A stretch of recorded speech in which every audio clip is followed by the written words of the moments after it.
Muy buenos días, Álvaro. Muchas gracias por participar en esta aventura que se llama Bibliotecario por un día y muchas gracias por ser nuestro primer bibliotecario por un día. Vas a ser un poco nuestro padrino de esta nueva serie de actividades de extensión bibliotecaria que vamos a llevar a cabo aquí en la Biblioteca Massaub y te lo agradecemos muchísimo, de verdad. Bueno, pues muchas gracias a vosotros, muchas gracias a Sandra, la directora del Instituto Cervantes, que nos ha hecho esta amable invitación para venir aquí. Como sabéis, nuestro objetivo es una exposición, y muchas gracias a ti, Teresa, como bibliotecaria, por darme este lugar que considero de una responsabilidad extraordinaria. Y muchas gracias, por supuesto, a todas las asistentes que estáis aquí en directo y a todos los que nos puedan estar viendo en remoto, nos puedan ver en remoto en el futuro, ¿no? Y la verdad es que para mí es una responsabilidad tremenda, es mucho más responsabilidad que la de presentar o hacer una visita guiada o hacer un discurso sobre la exposición, porque en mi vida, quiero decir, lo he hecho muchas veces, estoy muy familiarizado con ello, estoy familiarizado con cada palabra, con cada detalle, y por tanto lo otro me resulta muy familiar. Y esta actividad, pues, de hablar como libro es como abrir un poco el corazón, porque uno lee los libros en soledad con uno, ¿no?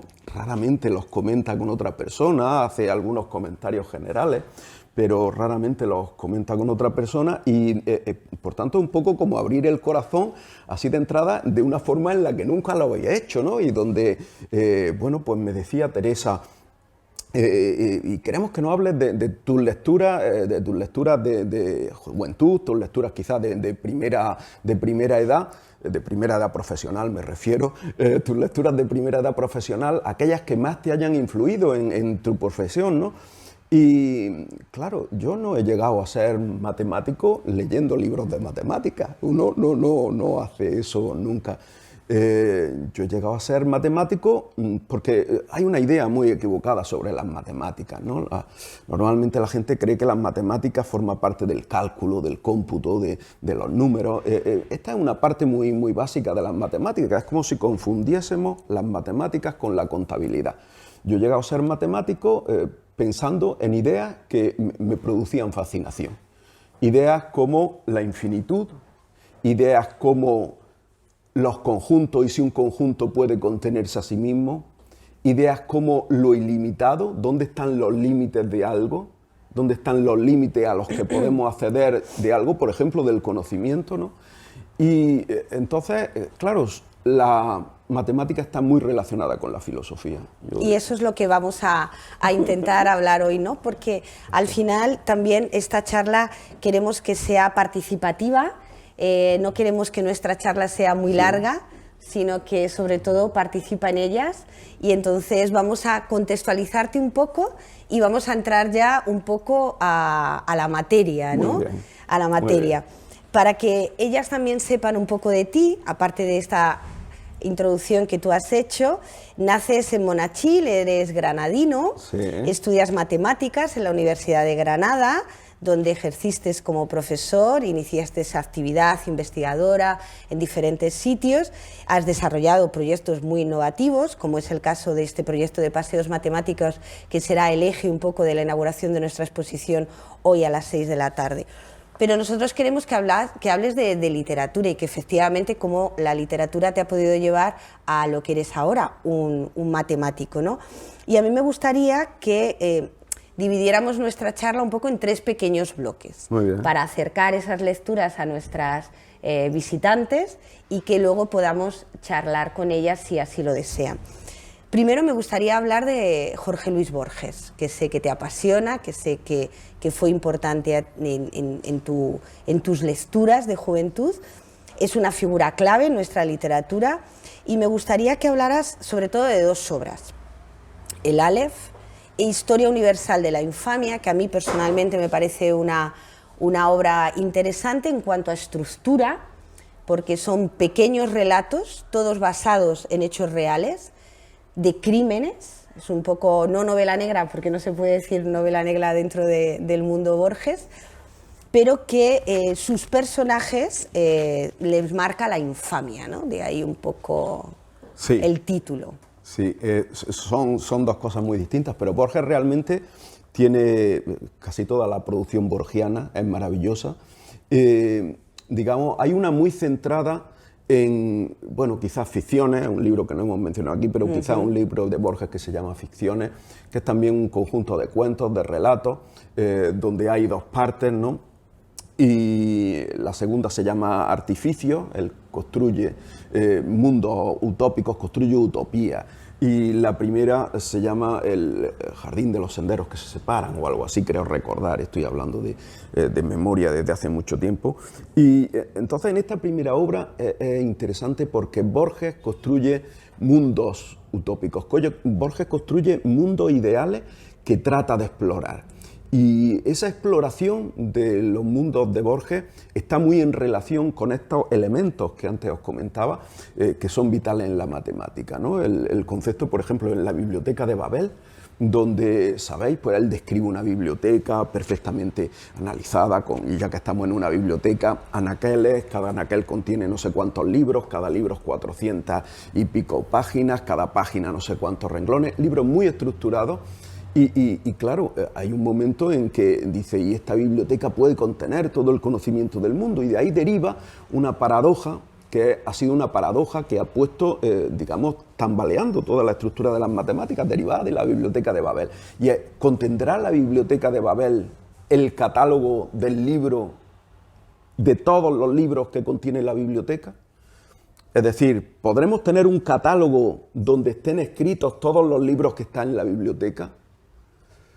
Y sale una paradoja muy curiosa, porque si ese catálogo existiese, entonces ese catálogo no podría contener el propio libro a sí mismo.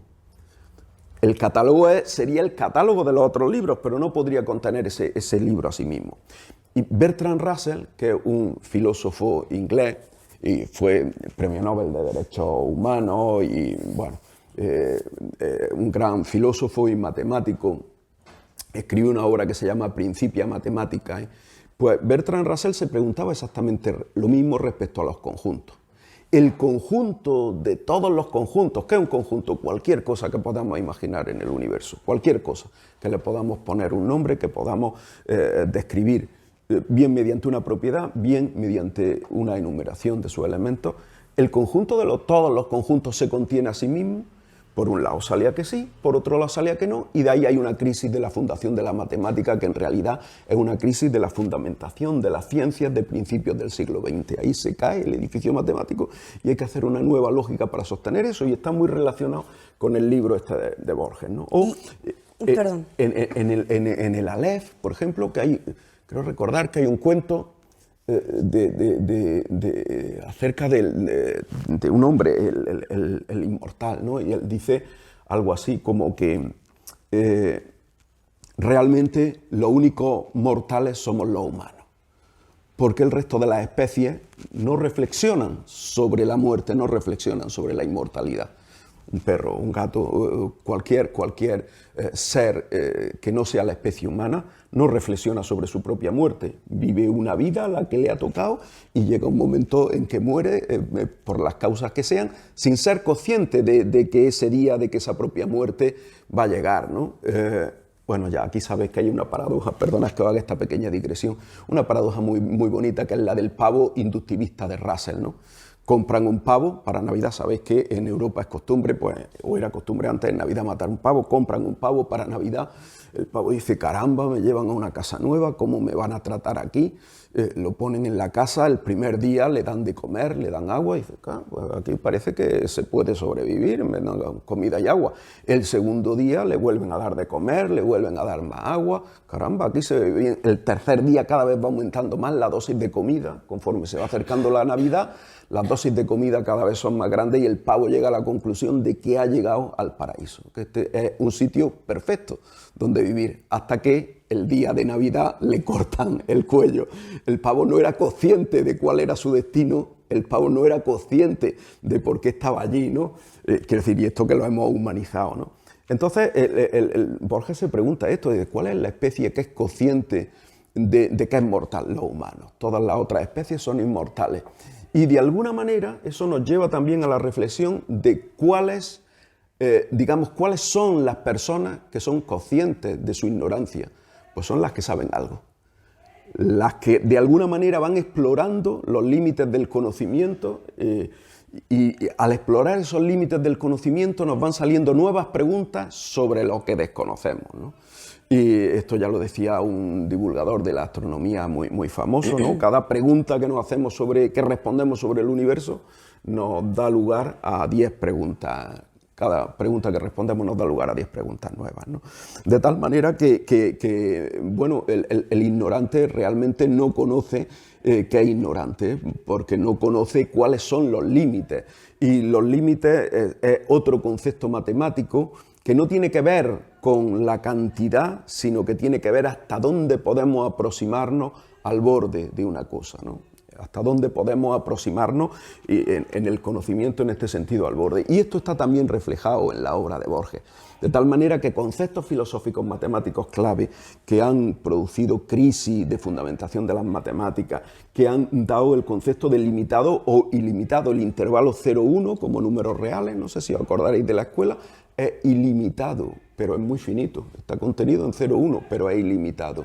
No sabemos, no podemos llegar, si no tomamos el 0 y el 1, nunca podremos saber cuál es el último número que hay. Detrás de cada número muy cerca del 1 hay otro más grande que está también muy cerca del 1 y no es el 1. Y detrás de cada número muy próximo al 0 hay otro más pequeño que está también muy próximo al 0 y que nunca llega a ser el 0. Bueno, y fueron precisamente los matemáticos árabes los que introdujeron el 0, pues los romanos no tenían el 0 en su sistema aritmético, ¿no? De tal manera que Borges me marcó muy profundamente. Y luego esa idea, perdona, y con esto acabo, lo han desarrollado mucho en la historia, en otras artes. Por ejemplo, una persona que desarrolla mucho esa idea es Escher, el famoso pintor, o Escher, Maurice Cornelis Escher, donde, digamos, hace dibujos imposibles, hace paradojas imposibles, la escalera que siempre sube o siempre baja, el cubo que se corta con el mismo y que parece que es imposible de construir, no sé si lo habéis visto,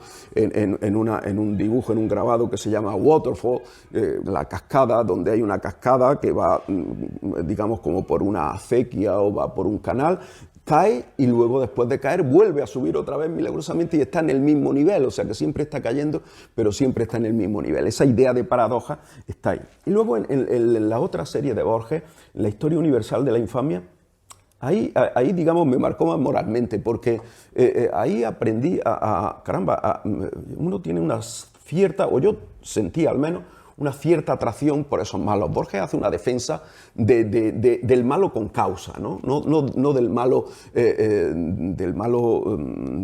digamos, cruento, sino del malo con causa. La viuda Chin, pirata, ¿no? Porque la viuda Chin tenía un barco pirata que estaba en todo el mar de la China, y etcétera, etcétera, ¿no? Funes, el memorioso, ¿no? Es decir, cómo Funes iba recordando absolutamente, tenía una memoria prodigiosa. La memoria es muy importante y en matemáticas cruciales.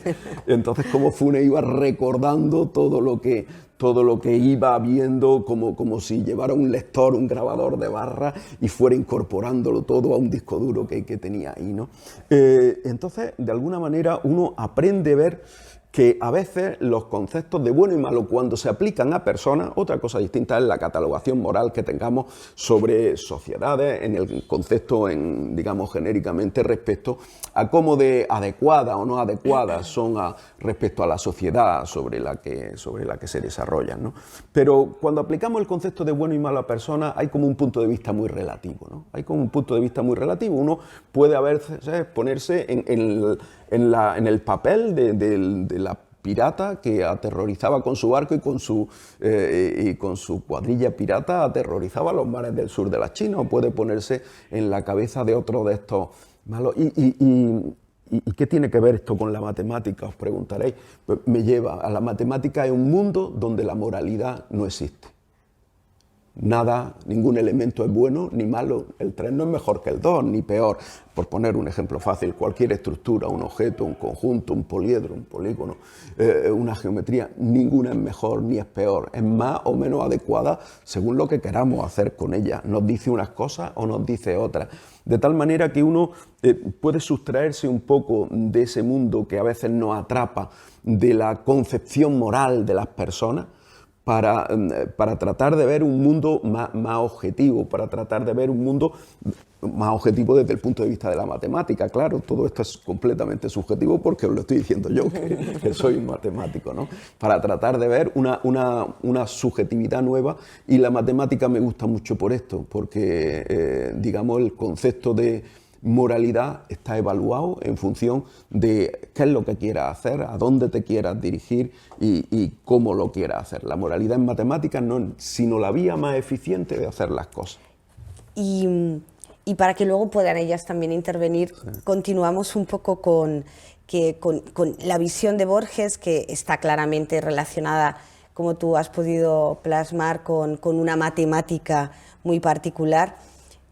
Pero para que sigamos un poco con diferentes obras y diferentes autores, podemos entrar de una manera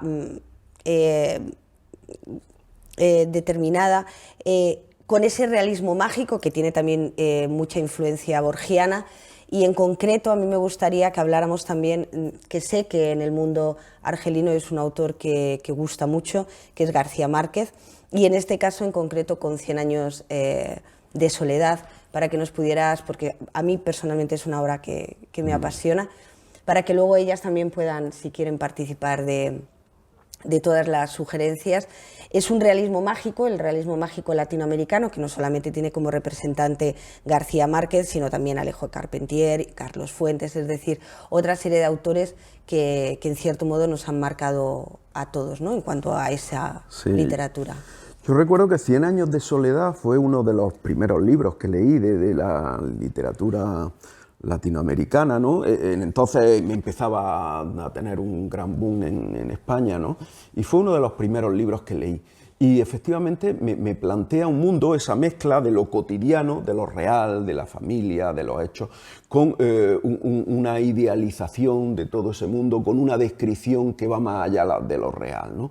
Paisajes soñados, paisajes infantiles y una adjetivación que prácticamente nos sitúa en escenarios extraterrestres, ¿no? Ahí aprendí yo. Con 100 años de soledad, yo creo, ahí aprendí a amar los desiertos. Me gusta algo que en principio, quiero decir, en el imaginario occidental a uno le gustan los bosques, ¿no? Porque es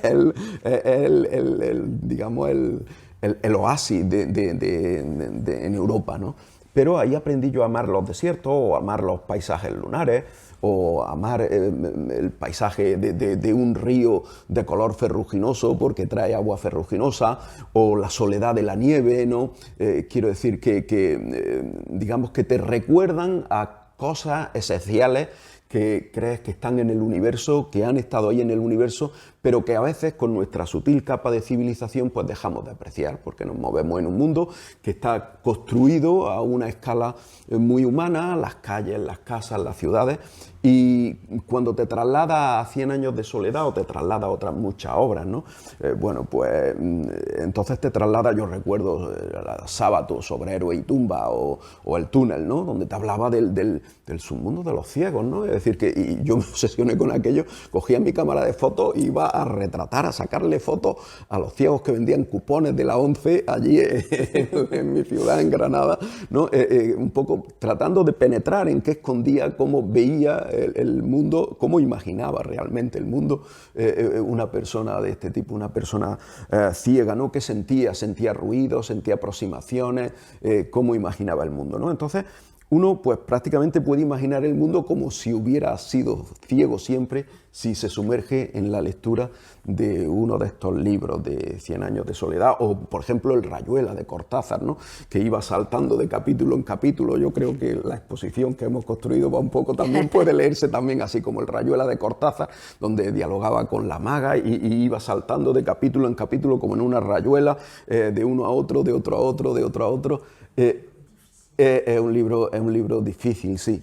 Entonces, digamos, nos traslada nos hace olvidar un poco nuestro entorno de cotidianidad para trasladarnos a un mundo mágico que se asocia más frecuentemente a nuestros sentimientos y recuerdos, quizás de niñez, pero de niñez en el sentido de que están desprovistos de todo ese artificio que hemos añadido posteriormente, ¿no? Me encanta esto que estés continuamente relacionando la exposición de esta tarde Sí. con la literatura, ¿no? Para que veamos que realmente no están tan lejanos los dos mundos, ¿no? Las ciencias con las humanidades, ¿no? Sino que realmente tienen un punto en común que solamente hay que investigar y descubrir, ¿no? Hablemos ahora de viajes, hablemos de Argelia, ¿por qué no? Ya que estamos aquí. Y sobre todo hablemos de Goytisolo. Goytisolo, Premio Cervantes 2014, que se caracteriza por muchas cosas, gran autor, pero vamos a hablar en dos bloques, ¿no? Dentro de su obra, que sería ese realismo social, en una primera etapa de los años 50 aproximadamente, donde hay una obra que sé que te encanta, que es Campos de Níjar, y luego una segunda etapa donde ya ese realismo lo abandona en cierto modo hacia una novela mucho más moderna, donde podríamos hablar de reivindicación del conde Don Julián, y sobre todo hay que también valorar de Goytisolo su amor hacia el Magreb, y también hay que destacar su obra sobre Argelia, ¿no? Y también sobre el Sáhara. Entonces me gustaría que hablaras un poco sobre esa figura. Claro, yo descubrí Goytisolo, además, que tiene luego, pasé a otra obra, pero descubrí Goytisolo con la obra que has señalado antes, Teresa, con Campos de Níjar, ¿no? Campos de Níjar es, digamos, los campos desérticos que se extienden en una zona del sureste de la península ibérica, que es Almería, y la costa que se llama del Cabo de Gata. Es una costa volcánica. Fue volcánica hace mucho tiempo, ya los volcanes están extintos, pero una costa volcánica sorprendente, mineral, del basalto negro, de arenas volcánicas, de acantilados profundos, ¿no? Y es una costa de una belleza muy sorprendente, de una belleza agreste, de una belleza dura, pero muy sorprendente, ¿no?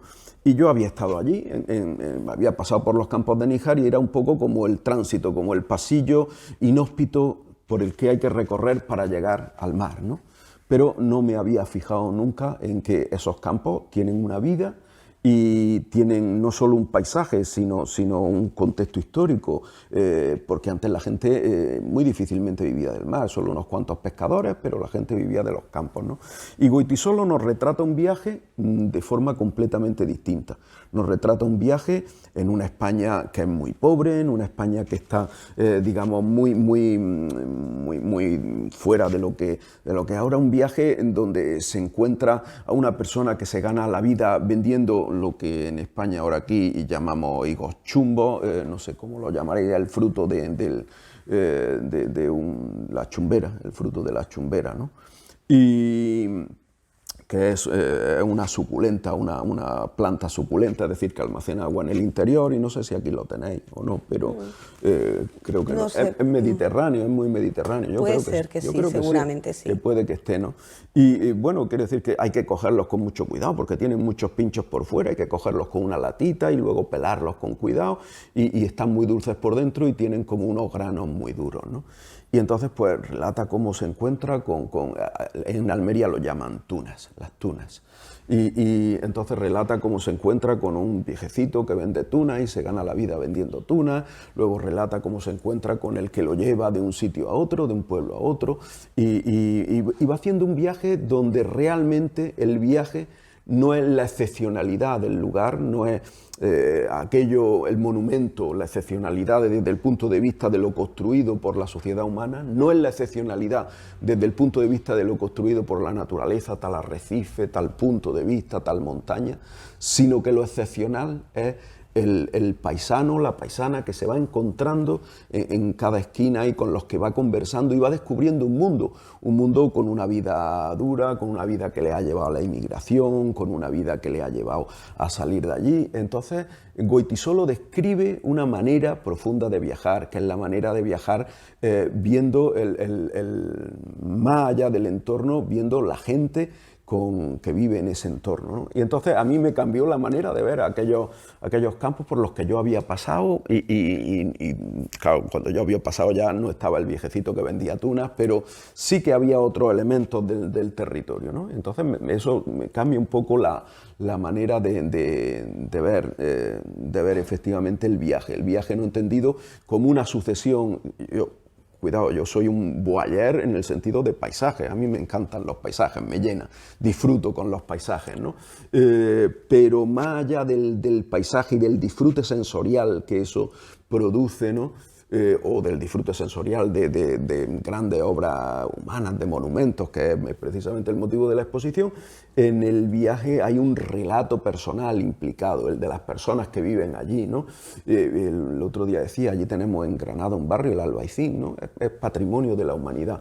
No sería patrimonio de la humanidad si allí no viviesen personas, no podría ser. Sería un conjunto muerto, sería un conjunto fúnebre prácticamente, ¿no? Y lo que lo hace patrimonio de la humanidad es que viven personas y que esas personas puedan seguir manteniendo su modo de vida, ¿no? De tal manera que me enseñó una nueva manera de viajar. Luego, claro, Wittisolo, en los siguientes libros, en Macbara, en Reivindicación del Conde Don Julián, donde de nuevo aborda la doble calificación moral, ¿no? Del Conde Don Julián, que está considerado como Julián, ¿no? Está considerado como un traidor, como un malvado, pero él hace una reivindicación de la figura desde un punto de vista distinto y explica, dice, no, vamos a considerar, ¿no? a Julián en su contexto, en su época, de dónde viene, por qué llega donde llega. Entonces, de nuevo ahí nos encontramos con la reivindicación del malo borgiana, ¿no? Yo luego eso la llevé hasta, yo creo recordar, que ya no es literatura española, pero hasta con Tomás de Quincey, que tiene un libro que me llamó mucho la atención, del asesinato considerado como una de las 7 bellas artes, ¿no? Donde lleva ya al extremo la reivindicación del malo, ¿no? Cuidado, esto hay que saber entenderlo y hay que saber decirlo aquí, no hace una defensa del asesinato, hace una defensa, digamos, trata de provocar un shock de cómo las cosas pueden verse de otra manera distinta, de cómo introducir un elemento artístico en una tarea o en una actividad la ennoblece. Claro. Es decir, cómo el arte ennoblece todas las actividades, aquellas más prosaicas, es decir, aquellas más a pie de tierra y, por supuesto, aquellas también más elevadas. El arte puede ennoblecerlas, ¿no? Entonces, y luego, pues bueno, tuve algún contacto más cuando viajando por el Magreb, pues Wittisolo estuvo viviendo mucho tiempo allí y me lo encontré en Jemaa Fna, en Marrakech, a Wittisolo personalmente, y tuve la oportunidad de compartir con él un ratito y saludarlo, ¿no? Y así que, bueno, pues digamos, es una persona que ha marcado la literatura española, que la ha marcado desde la disidencia en aquel momento en el que empezaba a escribir, estuvo exiliado en París, luego se autoexilió él y vivió en el Magreb, ha vivido muy cercano a las sociedades magrebíes y digamos, es un escritor para mí de una talla, a veces te deja sin resuello, a veces empieza a escribir y te deja sin aliento, ¿no? Porque te lleva con una frase entrecortada de una a otra, y te hace seguir un ritmo donde tú no eres ya el dueño de ti mismo, sino que es como si subieras en un caballo desbocado que te marca el galope por él mismo, ¿no? Ya para terminar y para que nuestras amigas, ¿no?, que han venido aquí te puedan hacer todas las preguntas que quieran ellas. Hemos pasado por cuento, hemos pasado por realismo, hemos pasado por cómo descubrir también a veces el mundo a través de la literatura y de los viajes. Y ahora vamos a entrar en poesía, ya para terminar, porque la poesía también a veces la olvidamos y creo que no debemos, ¿no? Pero no vamos a hablar de una poesía como fuera de la actualidad, sino una poesía denominada la otra sentimentalidad o nueva sentimentalidad, que es un concepto que nace en tu tierra, que nace en Granada, de ahí que quiera terminar yo también con ello, en el año 83, y que nace sobre todo de la mano de nuestro director, del director del Instituto Cervantes, de Luis García Montero, junto con Javier Egea y Álvaro Salvador, que a través de un manifiesto poético que ellos lo desarrollan en el periódico El País, tratan de plasmar una nueva idea de la poesía, mucho más ligera, pero sobre todo mucho más democrática.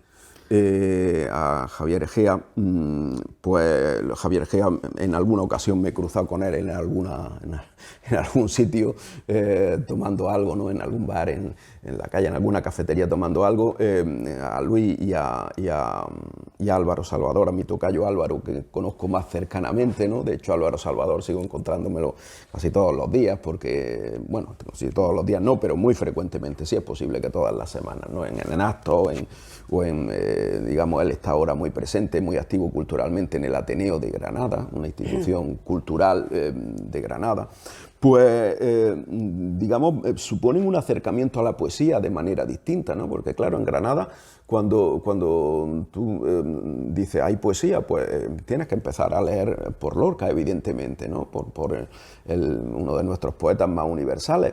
Pero, claro, Lorca, que es un poeta muy popular y que es un poeta del adjetivo desbordado, ¿no? Decir que prácticamente la poesía cristaliza con Lorca, igual que la pintura cristaliza con Dalí, ¿no? En el sentido de que toma una forma muy ordenada. Hay de hecho algunos estudios al respecto, ¿no? Sobre el cristal y la rosa. La rosa es a Lorca como el cristal es a Dalí, ¿no?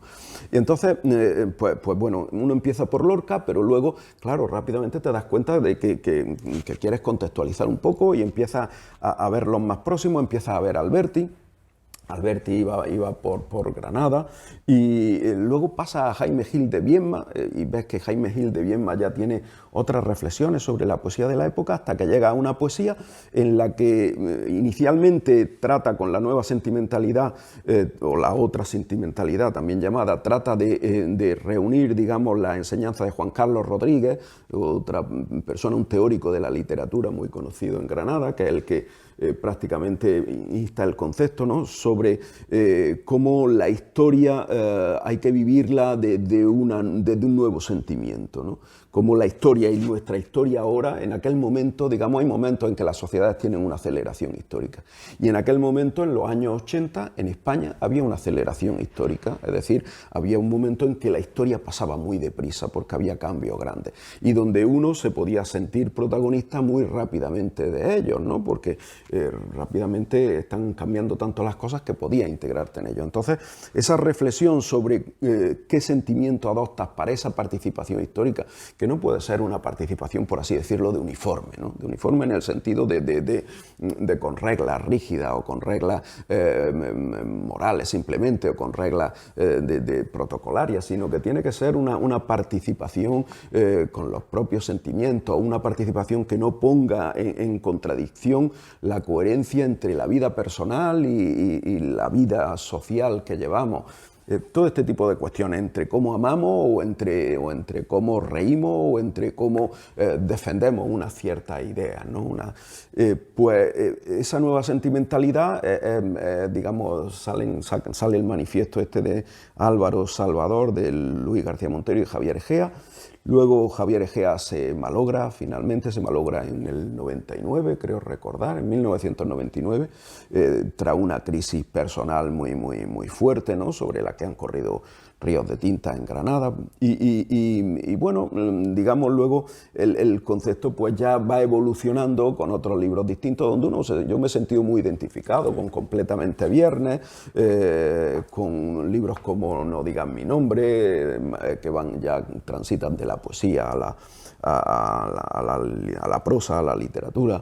En fin, va evolucionando, pero en cualquier caso se deja sentir una huella que trata de mirar la realidad siendo o digamos transitándola desde una posición distinta y esa posición que inicialmente tiene mucho que ver con la historia, luego tiene más que ver con una actitud personal hacia todo lo que nos rodea, hacia la manera de implicarnos en la vida y por supuesto también no solo el amor, también por supuesto lo primero, pero también nuestro trabajo, nuestros amigos, lo que hacemos o cómo lo vivimos, ¿no? Así que eso también me marca.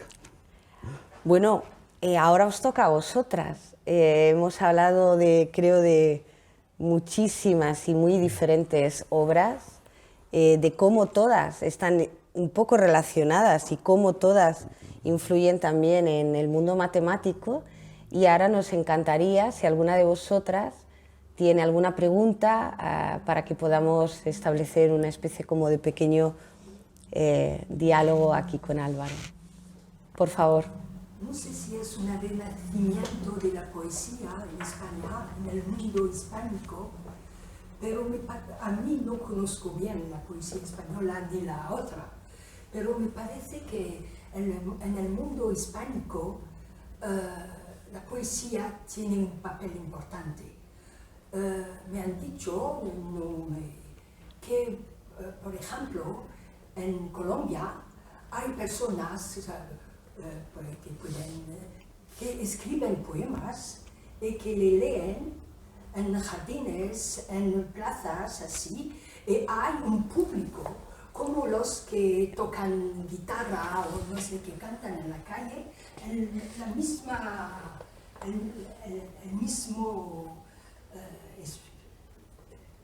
hacen lo mismo, pero para la poesía hay un público que escucha poesía de un desconocido.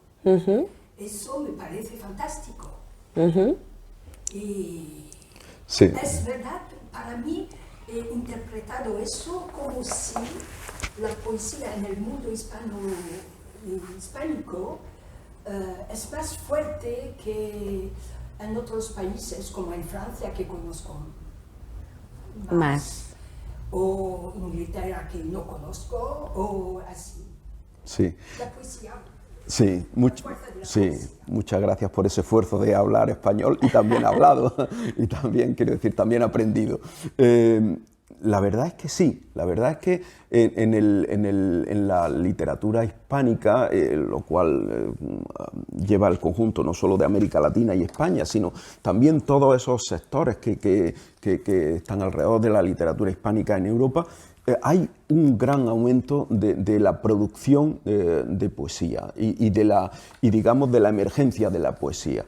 Y entonces han surgido muchos autores en la nueva sentimentalidad. Estaba también Ángeles Mora, hay una serie de autores que han surgido y surgen nuevas formas. En España, la poesía siempre en España se ha entendido como un rato de intimidad, como una confesión íntima. Cuando uno lee una poesía probablemente la hace suya. A veces tanto que parece que la hubiera escrito uno. Dice, esto es lo que yo quería escribir, ¿no? Uno parece que la hace suya. Esto es una ventaja que tiene la poesía. A veces te identifica, cuando te identifica tanto que realmente te lleva por delante, ¿no? Es decir, que como decíamos respecto al viaje, ¿no? Dice, uno se cree que va a hacer un viaje y al principio es el viaje el que lo hace a uno. Al principio uno va haciendo el viaje y al final es el viaje el que lo hace a uno. Pues con la poesía podríamos decir lo mismo. Y incluso se están experimentando nuevas formas. En España que estaban ya conocidas, en España está ahora empezando a haber mucha prosa poética. Y la prosa poética no llega a ser poesía, no llega a tener el hondo latido, el tempo, porque la poesía de alguna manera está más relacionada con la música en el sentido de que marca tiempo, el tiempo de la respiración, el tiempo de coger aliento, el tiempo de leer el siguiente verso. Antes esos tiempos estaban marcados por concordancias fonéticas, ¿no? Por concordancias sintácticas, estaban marcados por la repetición de ciertos sonidos, de ciertas vocales, lo que llamábamos rimas. Ahora están marcados por un tiempo que va marcando la obra poética, o en la nueva sentimentalidad va marcando la obra poética como a veces se puede marcar una obra musical. Y últimamente, pues por ejemplo, está surgiendo la prosa poética. La prosa poética es prosa escrita sin que ese tiempo esté tan marcado, si no está marcado como en la poesía, pero con un sentimiento intimista, con una visión muy universal, porque esta es otra de las cuestiones que tiene la poesía. Se dirige a ti y la puede hacer tuya, pero no te cuenta nada de detalles de lo personal, te cuenta valores universales, valores que cuando los lees tú los puedes hacer tan tuyos como cuando los leyera otra persona en la otra punta del mundo, ¿no? Entonces, esos valores universales contados de modo tan al oído, tan intimista, se están extendiendo con nuevas formas, como yo, por ejemplo, pues una amiga reciente, Concha Pérez Rojas, tiene un libro, Ucraína, no tiene que ver con el actual conflicto ucranio, sino con un viaje que hizo a Ucrania y con cómo vio ella el país, y hace un relato intimista de valores universales sobre esto.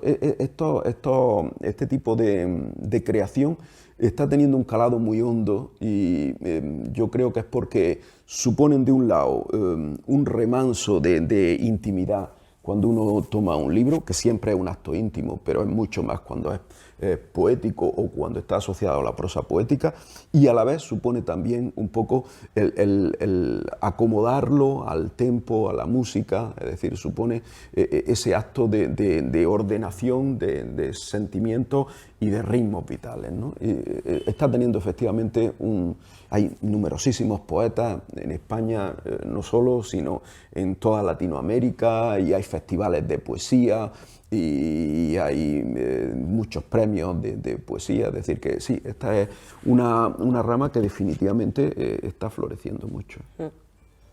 ¿Alguna pregunta más, por favor? Hola. Hola. Yo veo tus puntos de inspiración un poco diferentes. ¿Nunca te has recibido un comentario sobre tus puntos de inspiración? ¿Mis puntos de inspiración? Sí, sobre la matemática. ¿Sobre la matemática? Sí. Bueno, quiero decir que yo he pasado en la matemática por mucho. Claro, uno cuando empieza a hacer la matemática y se convierte en matemático profesional, necesariamente tiene que seguir un camino que es el que marca la academia, ¿no? Es decir, entra en una estructura académica y necesariamente tienes que seguir ese camino, y en la medida en que más lo sigas, más posibilidades tienes. En la medida en la que menos lo sigas, menos posibilidades tienes. Yo he tenido una vida, digamos, donde he pasado por muchas cosas. Empecé estudiando filosofía, y después de hacer primero de filosofía me pasé a matemáticas, y hice la carrera de matemática, y después de hacer matemática, quiero decir, he tenido oficios de electricista he tenido diversos... ¿De bibliotecario? De bibliotecario hoy, he tenido diversos oficios, ¿no? Entonces, inicialmente la matemática es un camino que es académico, y luego ya te vas sustrayendo a ese camino. Y yo, por ejemplo, pues fíjate, empecé estudiando teoría de categorías, que es lo más abstracto que hay. Si la matemática ya te la imaginas abstracta, las categorías es hacer una teoría sobre los tipos de objetos matemáticos, es decir, hacer una categoría que funcione universalmente, como poner un lenguaje universal para los tipos de objetos matemáticos que hay.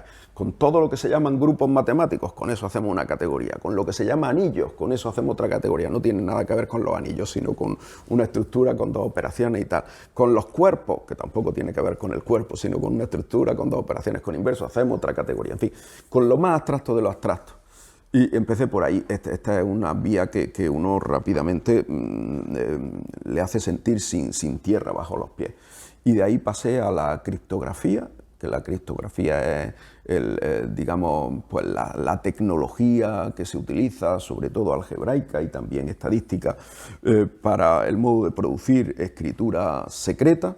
Y de ahí, de la criptografía, pues he sido profesor muchos años de criptografía en la Escuela Técnica Superior de Ingeniería Informática, y de la criptografía he pasado incorporando, porque siempre he tenido una inquietud pues sobre la arquitectura, sobre el arte monumental, sobre la historia. Todas esas han sido siempre inquietudes que no he olvidado nunca y que siempre me han estado latiendo, hasta que llegó un momento en que me planteé en que yo deseaba integrar esos conocimientos.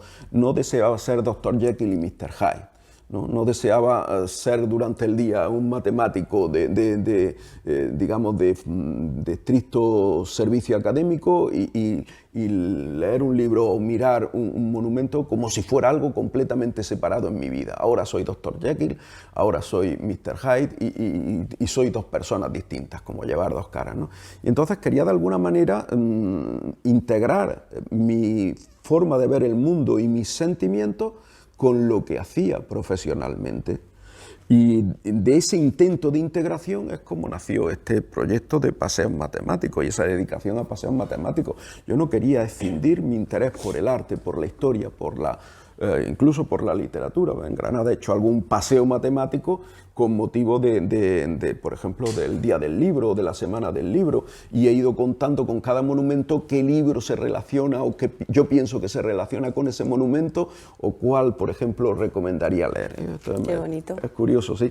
Y lo he hecho así. Entonces, pues de ese deseo de integración, esto es complejo si uno quiere hacerlo bien, porque tienes que contar con equipos multidisciplinares, con historiadores del arte, con ingenieros informáticos, con científicos de todo tipo, pero pues de ese deseo de integración nace esta nueva orientación, de tal manera que yo he pasado un curso largo, ¿no? Uno empieza siendo matemático normal y acaba derivando en un híbrido que ya no se sabe bien qué es, ¿no? Es decir, que uno va construyendo su propio camino, ¿no? ¿Más preguntas? Por favor. No pasa nada. On peut parler français, mais peut-être... C'est plus simple pour ma question, pour qu'elle aille plus moins hachée. Non, en fait, je voulais vous demander, est-ce que les mathématiques peuvent aider, par exemple, dans les langues, par exemple la traduction, quand une personne connaît plusieurs idiomes ou plusieurs langues, est-ce que les mathématiques peuvent servir de manière à établir des comparaisons, des similitudes, et pour pouvoir justement acquérir plusieurs langues parallèlement ou simultanément? Est-ce que les mathématiques peuvent agir? Parce que, voilà, Sí. Sí, la matemática te puede ayudar un poco en todo este mundo de la lengua, de las traducciones, etcétera. Sí, definitivamente sí, por completo sí. Esta es una de las cosas que he descubierto. Por completo y definitivamente sí. Bueno, los matemáticos solemos decir que la matemática no es ni más ni menos que un lenguaje que ayuda a sistematizar conocimientos y que ayuda a ponerlos de forma ordenada, y por eso se puede aplicar en economía, se puede aplicar en física, se puede aplicar... Disculpa que no hable francés porque lo entiendo un poquito, pero ya hablarlo me cuesta más. Entonces, lo puede uno aplicar a física, a astronomía, a economía o a la literatura incluso, ¿no? Pero no solo eso, esto lo solemos decir todos los matemáticos, sino que yo he encontrado en la matemática, tal cantidad y tal flexibilidad de conocimiento que uno puede adaptarla muy bien, porque realmente los productos que hemos hecho los humanos notables están completamente llenos de matemáticas. Se han construido con ladrillos, que son las matemáticas. Es decir, los humanos hemos construido monumentos físicamente con ladrillos, pero conceptualmente con matemáticas, desde siempre. Desde siempre. Un monumento se hace con la intención de perdurar en el tiempo. Cuando uno levanta un monumento, levanta un gran edificio, se hace con la intención de trascender. Ayer estuve viendo las tombes chrétiennes, ¿no? Las tumbas estas cristianas, que en realidad no son cristianas, son del rey Juba II con la hija de Cleopatra. Un monumento fabuloso aquí, muy cerca de Argel, muy cerquita de Argel. Una hibridación entre una pirámide y una tumba circular, ¿no? y un panteón, un iglú, un panteón circular. Bueno, una hibridación entre, sí, como un iglú, una hibridación entre una pirámide y un panteón circular, ¿no? Y estaba ayer preguntándome, ¿y esto cómo puede comprenderse? Y la mejor forma, la mejor aproximación que se me ocurría es justamente como la hibridación de dos culturas, y eso es la hibridación de dos formas.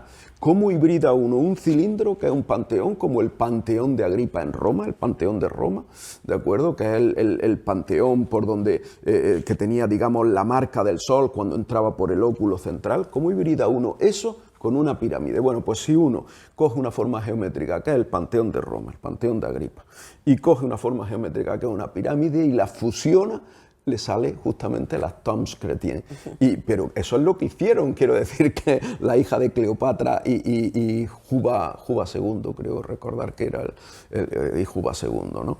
Entonces, a veces la matemática tiene procedimientos y formas con la topología, que es una rama de la matemática que no es la geometría. La geometría nos enseña, por ejemplo, cómo hacer trazos precisos en un plano, en el espacio, para hacer decoración, que corta perfectamente en un sitio o en otro, pero la topología es la ciencia, la parte de la ciencia matemática que trata con las formas. Para la topología es lo mismo una rosquilla que una taza de café, por poner un ejemplo.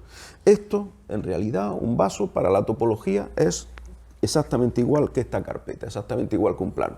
Uno lo deforma, lo aplana, tenéis que pensar que esto fuera de masa, como los panaderos amasan el pan en el horno, lo amasa y lo puede convertir en esta forma, sin cortar y sin pinchar, ¿no? Entonces la topología es el mundo de las formas deformables entre sí, sin cirugía. La geometría es el mundo de las formas que se entrecruzan, que se definen precisamente. La aritmética es el mundo de la medida y hay muchísimos mundos dentro de la matemática. Cuando uno recurre a todos ellos, esos mundos le sirven para explicar muy bien cómo se han hecho las cosas. Esas cosas no se han podido concebir sin más, poniendo una piedra encima de otra. Han tenido que tener un plan previo, un diseño previo, y ese diseño ha estado basado en conocimientos matemáticos normalmente. De tal manera que la matemática ayuda, no solo ayuda, sino que a veces es imprescindible para comprender cómo se han hecho muchos de estos monumentos. ¿Alguna pregunta No sé más? si te he respondido igual. ¿Sí? Sí. Como usted ha explicado, las matemáticas tienen una relación profunda con muchos aspectos de la literatura. Pues, ¿cree usted que las matemáticas tocan también al arte, como de la música, del dibujo? Y si la respuesta es sí, ¿en qué música un día se nota mejor? Mira, precisamente, claro, las matemáticas tienen que ver con la música y tienen que ver con el dibujo y tienen que ver con todo esto. Y precisamente este año estoy haciendo un programa en Radio Nacional de España, Radio 2, que es música clásica. Radio Nacional de España es la radio, digamos, nacional, estatal española, tiene varios canales y el 2 es dedicado solo a música clásica. Y hago un programa que se llama Música y Matemáticas, uno al mes, porque no tengo tiempo de hacer una a la semana, que es lo que me propusieron. Entonces le dije uno al mes, no puedo hacer más. Ya llevo 5 programas y realmente la música y la arquitectura son hijas gemelas de la matemática. Podemos decir que la música y la arquitectura son dos productos gemelares de la matemática. Realmente en la estructuración de la arte antigua estaba lo que se llamaba el quadrivium, y el quadrivium estaba compuesto por la aritmética, la geometría, la astronomía y la música. La música nace de las matemáticas como ciencia de la medida. Las octavas, que son la distancia entre una nota musical y la siguiente, y la misma nota en el siguiente intervalo, se divide en 12 partes y esas 12 partes se pretenden iguales. Pero claro, en música las partes iguales no es hacer partes aritméticamente iguales, sino geométricamente iguales. ¿Esto qué significa? Que no podemos tomar una medida y reproducirla 12 veces, sino que tiene que ser una parte que multiplicada por una razón de la siguiente, que multiplicada por una razón de la siguiente. Por ejemplo, partes iguales con razón 2 estaría 1, 2, 4, 8, 16. ¿Veis? La distancia va creciendo, pero ¿qué propiedad tienen? Que cada una dividida entre la anterior, 16 dividido entre 8 es 2, 8 dividido entre 4 es 2, 4 dividido entre 2 es 2, 2 dividido entre 1 es 2, todas dan la misma razón, ¿no? Entonces la música está basada en esta división igual, pero desde un punto de vista geométrico, es decir, desde un punto de vista multiplicativo, porque lo geométrico se traduce en este caso en multiplicativo, no desde un punto de vista aritmético, aditivo, sino multiplicativo. Esa es la música. Y entonces, claro, es hija de la matemática por completo. Pitágoras Pitágoras Pitágoras trata de dividir en 12 partes la escala musical, lo consigue aproximadamente, pero le fallan y ahí hay problemas de afinación en la época medieval. Y Bach, cuando llega Bach, Johann Sebastian Bach, con la escala temperada, y tiene una obra que se llama El clave bien temperado, pues lo que consigue es la división perfecta. ¿Por qué los pitagóricos no lo habían logrado? Porque rechazaban el número real. porque el número real lo veían como producto de la maldad, moralmente malo. Y esto es lo que me seducía. Yo no soy en absoluto pitagórico, soy antipitagórico, si me lo permitís.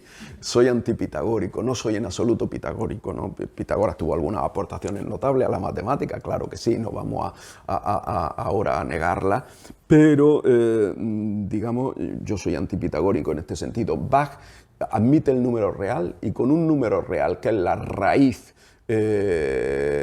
doceava de 2, pues da la razón para dividir una octava en 12 partes. Y a partir de ahí se desarrolla todo. En la música de Béla Bartók podemos encontrar, por ejemplo, proporciones fantásticas. En la música de algunos compositores franceses podemos encontrar, pues, por ejemplo, la sucesión de Fibonacci, en la cúpula más grande jamás construida en la historia. Y la estructura de Santa María dei Fiori, que es la catedral de Florencia, es la misma estructura en proporciones, que es 6, 4, 2, 3, es la misma estructura en proporciones que tiene el motete de Guillaume Dufay, que se llama Nuper Rusarum Flores. Es decir, es un motete conmemorado para construir la Catedral de Florencia. Creo que la traducción es algo así, que como flores es como perlas, o algo así, ¿no? Flores como perlas.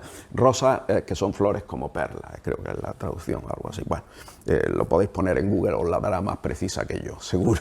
Y entonces hay una relación uno a uno entre muchas obras musicales y conceptos matemáticos. Y además, en muchos casos también hay una relación uno a uno entre obras musicales y obras arquitectónicas, de tal manera que la arquitectura, sobre todo la clásica, ahora no se construyen edificios así, pero la arquitectura clásica, el Renacimiento, posteriormente el Barroco, la arquitectura islámica, la arquitectura andalusí que presentamos aquí, puede considerarse como gemelar con la música, como que se desarrolla paralela en la música. De hecho, los grandes tratados de arquitectura medievales, que son de Vignola y que son de León Battista Alberti, uno de los grandes sabios renacentistas, pues son tratados de personas que saben música y que se fijan en las proporciones musicales para trasladarlas a las proporciones arquitectónicas. Son dos hijas gemelares y son dos hijas de la matemática. León Battista Alberti era matemático, Vignola conocía muchísimo de matemáticas, los grandes músicos han conocido antes de matemáticas, es decir, que ahí hay una tríada entre música, arquitectura y matemática muy cerrada. Y con la pintura, igualmente, con la pintura, que era Picasso, sino un pintor que trata de relacionar el descubrimiento de los espacios de 4 dimensiones de Minkowski y trata de plasmarlo en la pintura, o la obra de Berger, o que era, por ejemplo, Dalí, que trata de incorporar la teoría de la relatividad, que hace, digamos, las sombras, las proyecciones de espacios de 4 dimensiones en 3, que tiene cuadros con la proporción áurea, que tiene, digamos, una como leda atómica, o como, es decir, que tiene unas distribuciones de cuadros fantásticas, estudiadas al detalle y al milímetro, ¿no? Y bueno, Escher, que lo he mencionado antes, ¿no? Uno de los grandes pintores, todos los surrealistas, Paul Klee hace aritmética con los colores. Paul Klee lo que hace es auténtica aritmética con esos colores. En general, las vanguardias artísticas pictóricas de principios del siglo XX son vanguardias artísticas que siguen la estela del neoclasicismo arquitectónico, y el neoclasicismo arquitectónico sigue la estela del Renacimiento, como el Renacimiento lo que hace, ya sabéis, es retomar la cultura helenística clásica, la cultura helenística griega y romana, cultura helenística que, por cierto, había estado siempre muy presente en las sociedades medievales del Islam. Luego se ha perdido, pero a Europa, por ejemplo, a España llegó Euclides a través del árabe, porque las traducciones y los libros que se conservaban de Euclides eran en estas bibliotecas, ¿no? Entonces, hay una íntima relación entre todo esto que es imposible desconocer. Hoy día parece que tenemos un campo de conocimiento muy segmentado y que entre la matemática, la música o la arquitectura o la pintura hay mundos distintos, pero en realidad hay conceptos que laten. La música, la arquitectura y la pintura, la arte en general, han incorporado recientemente los nuevos descubrimientos científicos y las vanguardias científicas que se han ido sucediendo. Álvaro, muchísimas gracias. Gracias sobre todo por esto último, por cómo has conseguido unir en esta última respuesta todas las vertientes artísticas que se pueden plasmar en una biblioteca. Has hablado de Dalí, has hablado de Picasso, has hablado de música, has hablado de arquitectura, sobre todo hemos hablado de literatura y sobre todo también lo has relacionado perfectamente con las matemáticas, que es el elemento clave de la exposición de esta tarde, que se inaugura a las 6, a la que todo el mundo está invitado. Y muchas gracias también por haber sido nuestro bibliotecario por un día y por habernos acercado tantos conocimientos que tienes y por haber hecho que hayamos pasado un rato muy agradable contigo. Bueno, de verdad, pues, muchísimas gracias. Yo, bueno, sí, te respondo ahora. Muchas gracias. Muchas gracias. Permíteme responderte, gracias a ti, Teresa, la verdad es que yo estaba como aquello del soneto que decía, un soneto me manda a hacer Violante, en mi vida me he visto en tal aprieto, 14 versos dicen que el soneto burlando van los 3 delante, ¿no? Bueno, pues como Violante me sentía yo esta mañana, ¿no? Digo, una charla me encarga que dé Teresa sobre literatura, no sobre literatura y matemáticas, como hubiera sido más fácil porque restringirla, sino sobre cómo llego a las matemáticas a través de la literatura y de mis lecturas de juventud. En mi vida me he visto en tal aprieto. Pero muchas gracias por hacerlo cómodo, muchas gracias por escucharme con esta atención y muchas gracias por todas vuestras preguntas. Y muchas gracias, Teresa, por plantearme este reto que bueno, espero que haya salido un poquito bien de él. Para mí, os aseguro que era un reto grande. Y bueno, pues espero, si podéis esta tarde, pues espero veros por la exposición. Muchas gracias por compartir este rato, porque a mí también me ha dado, con vuestras preguntas, me ha dado claves para luego ir pensando, ir madurando más cosas.